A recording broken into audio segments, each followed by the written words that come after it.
cruel social media remarks. Facebook comments have been pouring in after 4 people died while hiking. You're dealing with an addicted generation. This is a big time bomb ticking. These kids who commit suicide, you go look at their Instagrams, you would have no clue. Mr. Zuckerberg, would you be comfortable sharing with us the name of the hotel you stayed in last night?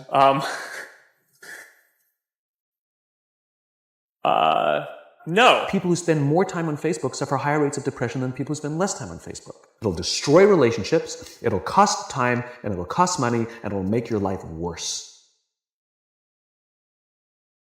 To be human means that you are persuadable in every single moment. It doesn't matter what language you speak, it doesn't matter how intelligent you are. It's not about what someone knows, it's about how your mind actually works. We now know that many of the major social media companies hire individuals called attention engineers who borrow principles from Las Vegas casino gambling, among other places, to try to make these products as addictive as possible.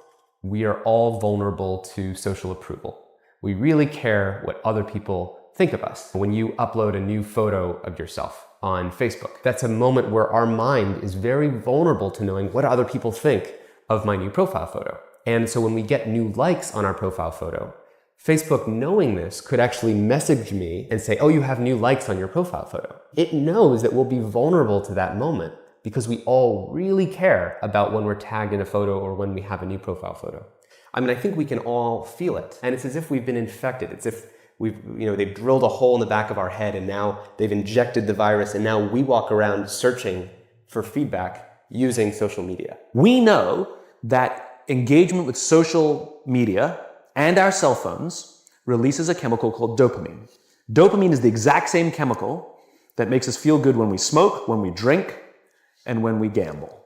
In other words, it's highly, highly addictive. You have an entire generation that has access to an addictive, numbing chemical called dopamine through social media and cell phones as they're going through the high stress. They don't have the coping mechanisms to deal with stress. So when significant stress starts to show up in their lives, they're not turning to a person, they're turning to social media.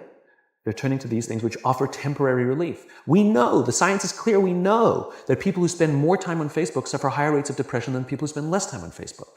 That's a problem. That's an addiction. If you're sitting in a meeting with people you're supposed to be listening to and speaking, and you put your phone on the table, you're just not that important to me, right? So you have an addicted generation that doesn't have the skill set to ask for help. Combined with the fact that they're so good at Facebook and Instagram, they're good at putting filters on everything.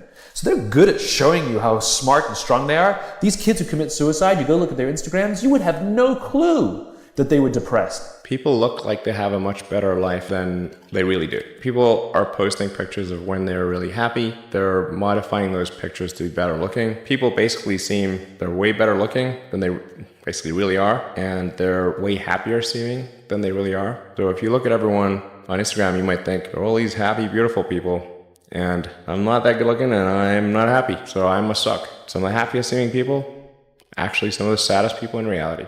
Social media isn't real, but you don't ever see real life, the 99% of our lives, the behind the scenes, the unglamorous, unfiltered, day-to-day, bland normality. And you end up comparing your behind the scenes to other people's fake highlight reel and using others as a mirror or benchmark for how you should look, how successful you should be, or how you should live. You'll become your happier self when you stop putting pressure on yourself to be more like someone else. And they know that this causes depression. They're injecting things into your head that you didn't ask for. Our lives are becoming more transparent, just inevitably. It's just pulling us. It'll destroy relationships, it'll cost time, and it'll cost money, and it'll make your life worse. If you've messaged anybody this week, would you share with us the names of the people you've messaged? No.